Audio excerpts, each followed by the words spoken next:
Hello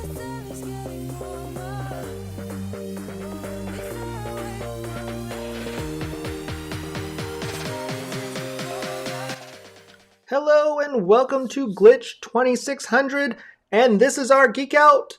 And what is that?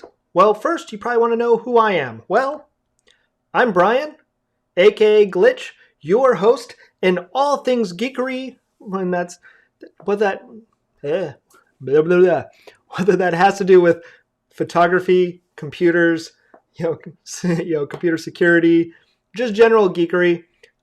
If it has electronics, I've probably messed with it, and I can probably give you the answer. So that's what our Geek Out is all about. It's about you being able to come in here, ask your questions live, and get them answered live on the air.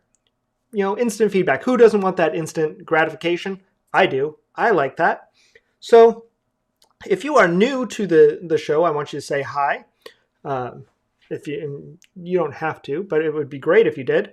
On top of that, if you are new here, if you're watching on YouTube, then just know you can come follow us on Facebook if you'd like, and vice versa. If you are on Facebook, then why not come check us out on YouTube? It's just maybe an easier place to get your subscriptions. But having said that, I want to welcome you. Want to go over whatever you guys want to cover today. We do have a happy hour after this, so that's where we're going to geek out on all things craft beer. We have 4 of them that we're covering today. That I've been doing stuff with the craft beer advent box. So I've got 24? Yes, 24 different beers that I'll be opening up over the next few days. And I've also been participating in something called Vlogmas 2020. And if you go back and check, you'll see that I'm releasing a tip every day, a geekery tip that is just a quick, anywhere from 5 to 10 minutes, where we talk about today was how to identify your USB cables and why certain speeds are important and why knowing that. The other day it was some quick tips for your Apple Watch on how to get replies faster so you're not just typing away. And then actually yesterday was, if I can remember right, something to do with the back tap, a hidden feature on your iPhone where you can add an extra button just from being able to go like that. Or triple tapping. So having said that, and now I just took a screenshot because that's what I scheduled it for yesterday. So having said that, that's where you can get that information and follow along there. But if you do have questions, please put Q in front and then type your question afterwards. Otherwise, I'll just answer different things that I've had come up or ones that have been submitted. If you're not comfortable, saying it online, just keep in mind you can still post your question afterwards. You can message me through Facebook or on YouTube. You can, any way that you feel comfortable, in there, you can send us that message. You can even message on here and say, hey, I don't want to be on the air if you don't want to be on the air. And we'll make it anonymous. We won't pop your question up. We'll still answer it, but we just won't pop it up. But just because you're not here right now doesn't mean you can't ask those questions. It just means, we'll either catch it on the next show or we'll bring it in there and then we'll message you back and let you know that we're answering that question. Maybe we'll put it in a glitch bit or a much deeper glitch bite. So now that I've yammered on for all of that stuff, we might as well get into some geekery. So let's talk photography. I get this question a lot. I'm sorry, I'm going to take a quick drink. I get asked the question a lot of whether they should move out of automatic into manual. And as a certified professional photographer, I can tell you, you will get the most power out of your manual modes. But it also doesn't mean that there's not a place for automatic. If I were to tell you that I never use automatic, that would be a lie. There's times I use aperture priority, and what that means is I choose the aperture, the camera chooses the shutter speed, and then I can compensate it up and down. And there are times where I've used shutter priority or TV priority. And that's just time value. That's what that means. AV is aperture value. And, if you're shooting sports, sometimes you're okay with a little bit different aperture on there.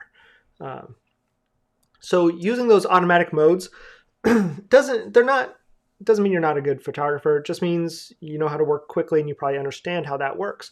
Now, I haven't used that very much. It's just in sometimes new shooting scenarios, or if I have a lot going on and a lot on my mind and a lot of things to take care of, then sometimes on a shoot I will do that. But most of the time I do shoot in manual because truthfully the most powerful computer there at the time is going to be the one between my two ears. I can think faster than that one likely will, and I can read the situation. I know what my eye is going for. It does not. I mean, the camera, the way it knows exposure is a long time ago. Kodak came out and said, you know what, we figured out to get pretty good exposure. So where stuff's not too blown out or too dark, if we were to imagine a picture was just a bunch of paints, and it was a painting, and it was a wet paint. And if you were to take that photo, like right now as you're looking at me, and just all around and smear it all together, it would make something hopefully called 18% gray.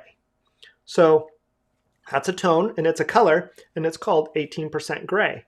And Kodak figured out if in a photography scenario, if you were to merge everything together and smear it all together, you would get 18% gray on a properly exposed photo.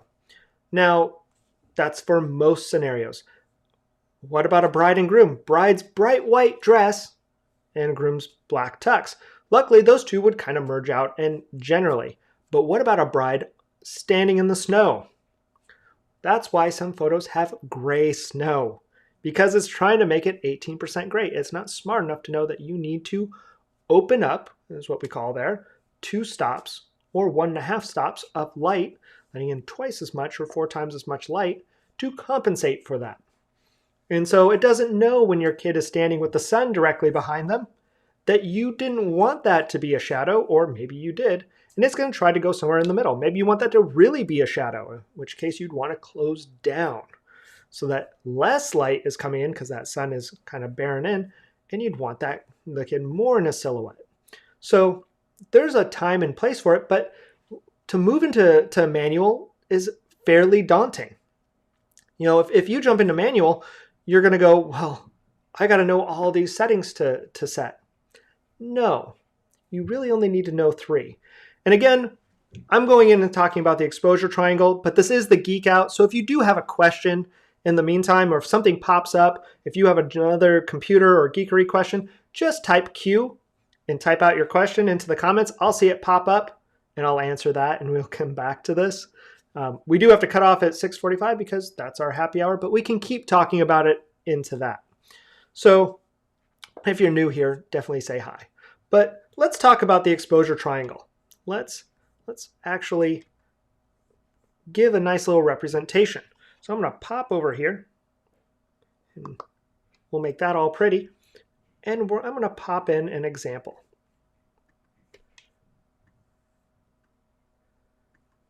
And we'll maybe size that down just a little bit. Maybe. Because it looks pretty good right there.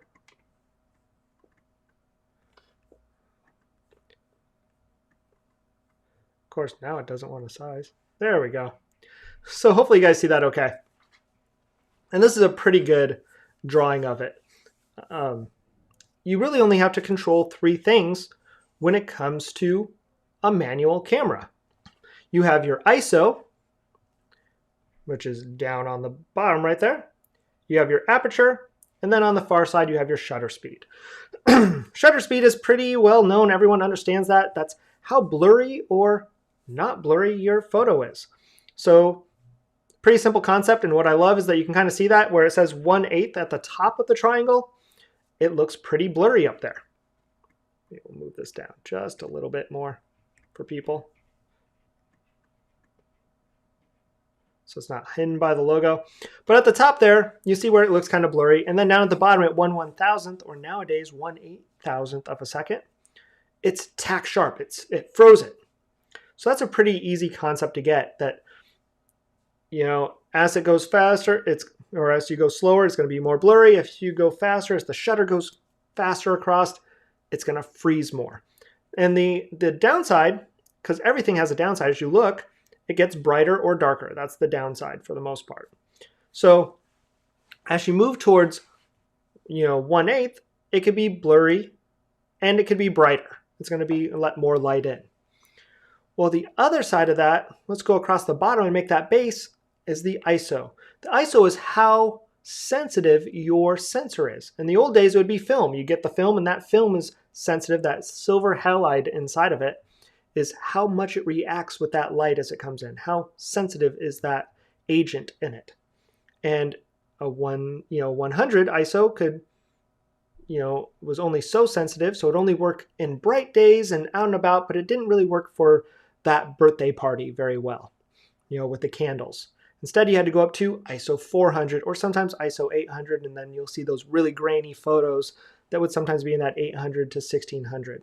And sometimes that's an artistic choice because as you move across an ISO, across the bottom, from, as you're looking at it, left to right, it's how sensitive it gets. So 100 is less sensitive, and all the way to 1280, or nowadays on sensors, it can go even higher, 2 or 3 times that.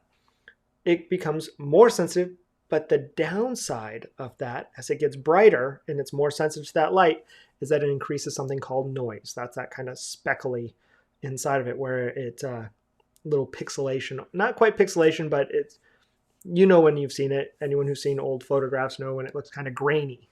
There we go. That's a good word for it, where it looks grainy. So the higher that gets, the more you might need to get noise reduction software, which will take away some detail. But sometimes that's the choice because you need to be able to capture that scene. You need to capture the kid blowing out the candles. So going to ISO 400 or 800 is sometimes the right and good choice. So that's your base there. It's always good to start with an ISO and then make your next choice of what's important to you in the photograph. For me, it's normally the ISO and then the aperture because I do a lot of portraiture. If I'm doing sports, then it's the ISO, then the shutter speed, and then aperture. And then I move the triangle as I need. Because aperture, as you look at it, is how wide open on your lens. When you have the lens, on the, it's in there, it has these little leaves that close down to make the, as you can see on the side there, more of a pinpoint.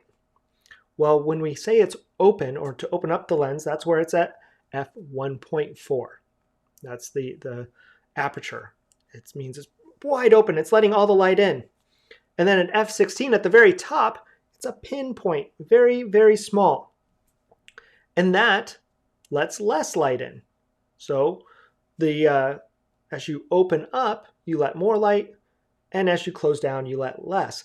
The downside to it, or up or downside, is as you close down and make it pinpoint, imagine you have a big highway, a 4-lane highway, or let's imagine you have an 8-lane highway, but there's no lines painted. The cars can just swerve and move wherever they want. That's what f1.4 is. The light comes in, hits the angle at the lens, and can refract all over. And it means when you focus on me back here, like right now, this is not a very low aperture, but it's not a high one either. It's probably like a 4. It's kind of blurry back there. You can't read so much of the bottles and can't see the ghost quite tack sharp. But if I were to go to f16, it brings everything down to a laser focus. So imagine if all of a sudden, all those cars, all those lanes had to go to 2 lanes. Of course, it would bottleneck it, but it forces everyone and they all go straight. That causes more stuff. You can see stuff for a larger distance at that point because it forced everything to be really straight. So aperture, the more wide open it is, the more blurry, and bokeh is what the technical term is, where it'll focus on something, or depth of field. So it'll focus here and start to go out of focus as it goes back. So an f1.4 means you could focus on my eyes and even have part of my ears slightly out of focus. Where in f16, you're going to get the ghost behind me in focus. Now, as you see, the downside is as you go to f16, there's less light. So everything has to balance. So if I want to shoot at f16 in a room like this where it's kind of dark, I need to have a slower shutter speed or a higher ISO. That's why when we're learning photography, the best way is to kind of pick where you want to start from an ISO point of view and then massage that triangle. Because the scene's not going to change a whole lot. If I'm shooting 30 photos of you, the light's probably only changing a minute amount in between. So I can make little subtle changes. So I might walk in and go, you know what? I kind of can look in this room and tell I need to probably be at around ISO 200 or ISO 400. So I'll start there. And let's say I set it to ISO 400. And I'll go, you know what? I don't want to see all the junk behind Brian. I don't want to see all the glitch bottles back there for his happy hour. Let's shoot at f2.8. Something fairly open, or f2. And it's okay because I'm only photographing him. That's not a family or anyone. I'm just photographing him. So if his right behind him, if it starts to get blurry right behind him, that's going to look beautiful. So now I can choose that. Now all I have to do is move my shutter speed where I want. So I made that artistic choice to go right there. Now let's say I jump in there and I go, man, I started at ISO 200. I know I want to be at aperture f2. So that kind of wide open. So as you see, ISO 200, kind of dark across the bottom there. ISO 2, pretty bright, so I got to balance it with the shutter. Well, if I'm in here and I go, man, I can only shoot at 1/8 of a second. That's how dark it is. Well, I have some choices. I can either bring in some light to even it out and I can move my shutter speed up, or I can change that ISO across the bottom and I can go, oh, hey, you know what? If I go to ISO 1600, I'm okay with grain. I can shoot at 1/30th of a second. I can maybe hand hold at that. Or I can put it on a tripod and get a little bit there, but I won't get motion. So that's where you can kind of massage that exposure triangle based on those settings and that information. You don't need to know a ton about the camera really at that point. You just walk in and kind of choose your ISO, because you don't want to change 3 things at the same time. If you try to change 3 things, all at the same time, all you're doing is aiming at a moving target. It's like then trying to shoot a pea rolling on the back of a semi with a slingshot. You're not very likely. It's going to be very hard. But you can make that target bigger by controlling what you're changing. So that's where I set a base ISO. And a lot of times I'll walk into a scene and it's fairly common unless I'm doing some print work and I'm in a big studio scenario. If I'm out and about outside, I'm starting around, ISO 200 to 400, just starting. I walk into the scene, set my aperture because I pick for how many people. There's a good rule. If there's one person in the scene, then an aperture of 1 to 1.5 times the people in the scene gives you a good start. So if there's one person in there, you can get away with f2 and f2.8. It's not bad for that number, or 2 times, because there's no one else to keep in focus beside them. If I have 2 people, then I probably want to start at f4 because there's 2 people. So I take them times 2. And so I want to start at f4, maybe go up to f5.6 to keep them in focus. Let's say it's a couple shot and they're holding behind. That way I get a little bit more depth behind to make sure they're in focus if they're maybe not on the same plane of focus, if they're not straight side by side, so their noses aren't right there. That way I can keep them in focus.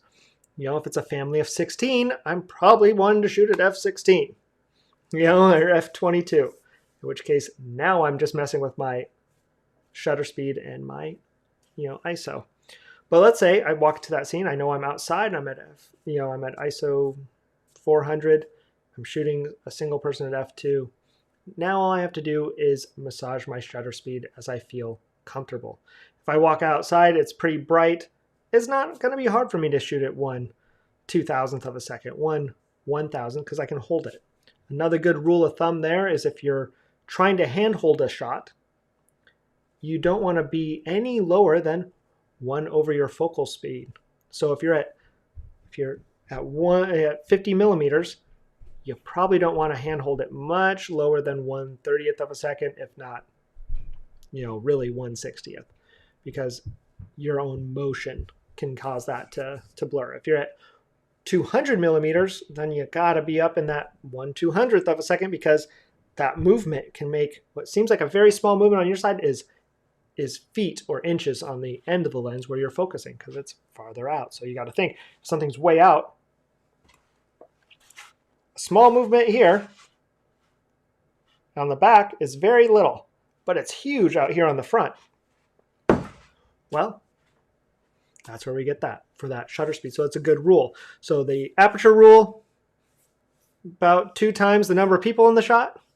The shutter rule is 1 over the focal distance, the 1.5 times.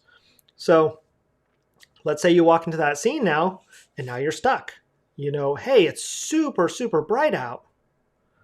You know, and I'm at 1/8,000th of a second. I can't get any lower. And you know, you have your aperture, you know you want it to be blurry behind, so you don't want to shoot at f/16. You know, f/8 is the lowest you want to go. And you walk in as 1/8,000th of a second, you're at f/8. Then that's where you come back to your ISO and go, you know what? I don't need to shoot this at ISO 400. It's super bright. Everything's going to be super sensitive already. I can lower that down, and now my shutter speed becomes something I maybe more manage. Maybe it's something that's in that range. You know, I can now have my aperture I want, because instead of the camera telling me, oh, hey, you're overexposing, I can now lower my ISO, and it's going to go, oh, hey, that looks pretty good. And that also means now you can shift stuff. You got that range. You're not messing with the ISO while you're photographing. Let's say you take the photograph, you do what we call chimping. And what chimping means is you take the photograph, you look at the back and you go, because you like it. It's called chimping, because you sound like a chimp. And as you do that, you look at it and you go, yeah, or you go, it seems a little dark. Now you know, well, hey, there's only one person in the shot. I'm at f/8. I'm already at this shutter speed. Instead of changing everything, I'm just going to open up that aperture to where I'm comfortable. Let's say there's 2 people in the scene. You're at f/8. You can stop all the way at f/4 comfortably. Maybe you take the photo and you still go, oh, it's still too dark. Now you can move your shutter speed. You move the ISO last then.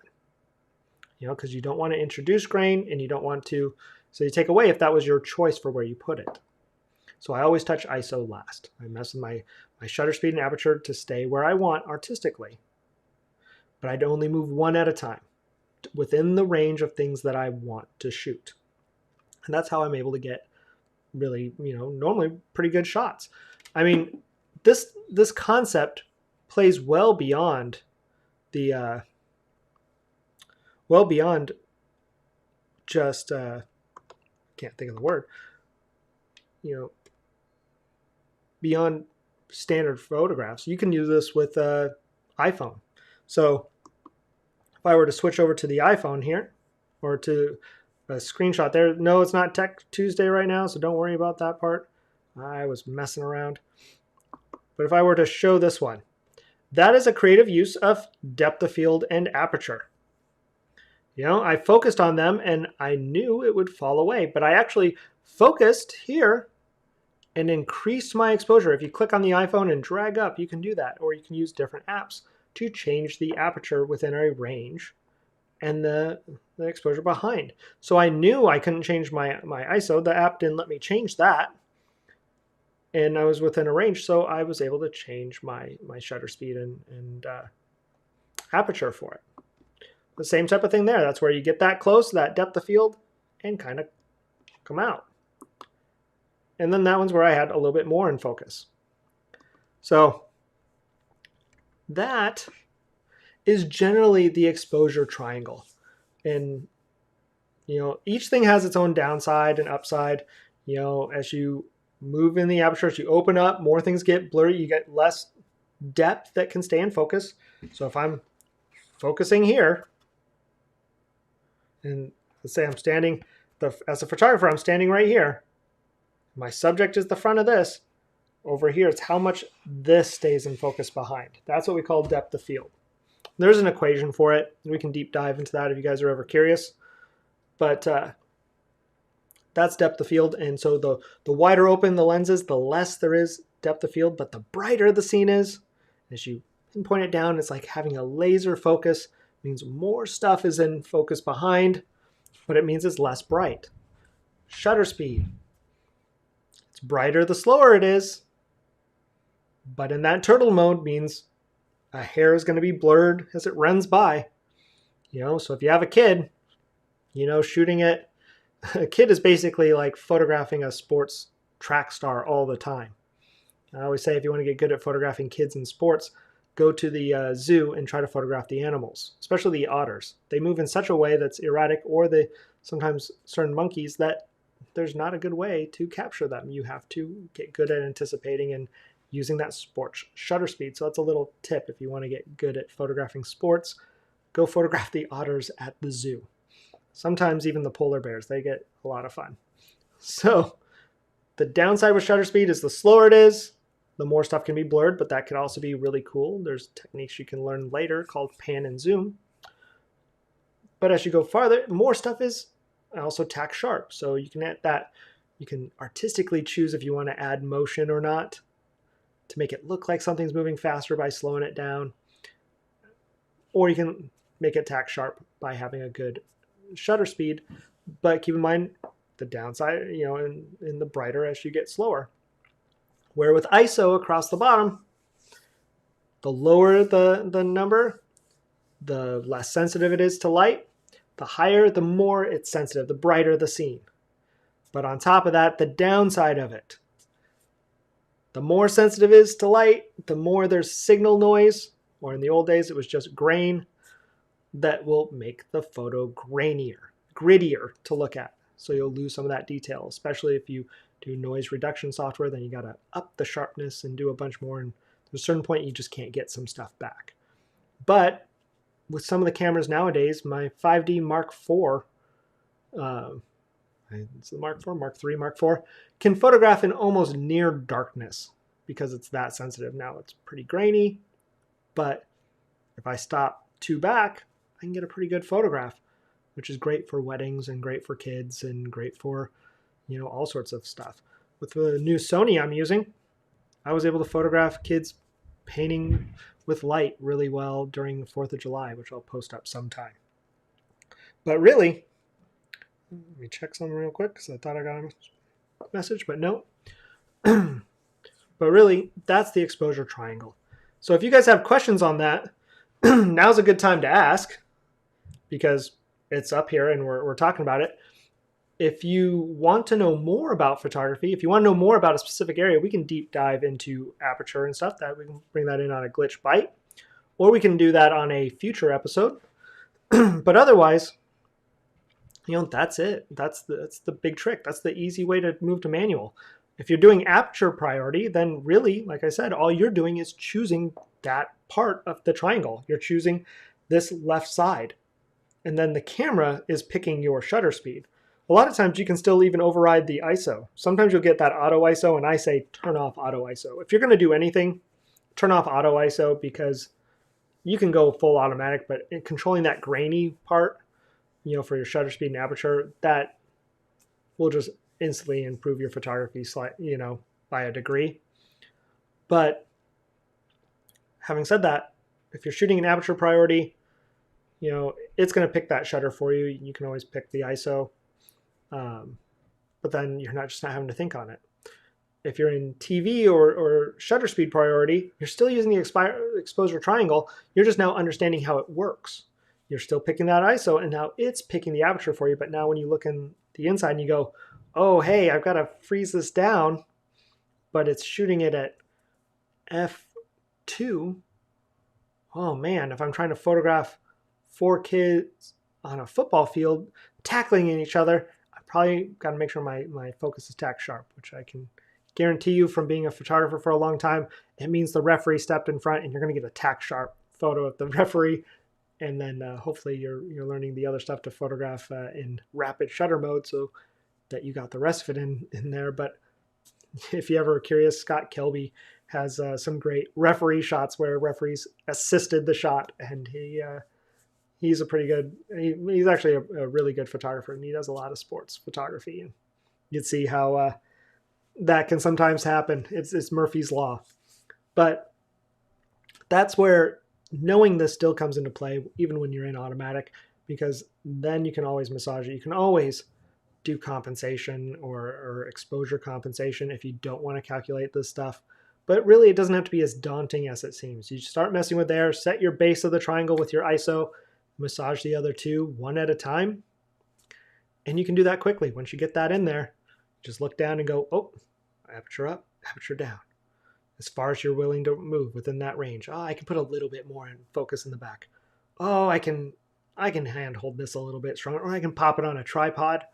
And then when it gets to where, all right, I don't want to move this anymore, now I move my ISO. And then I just keep photographing. The light's only going to change that much most of the time.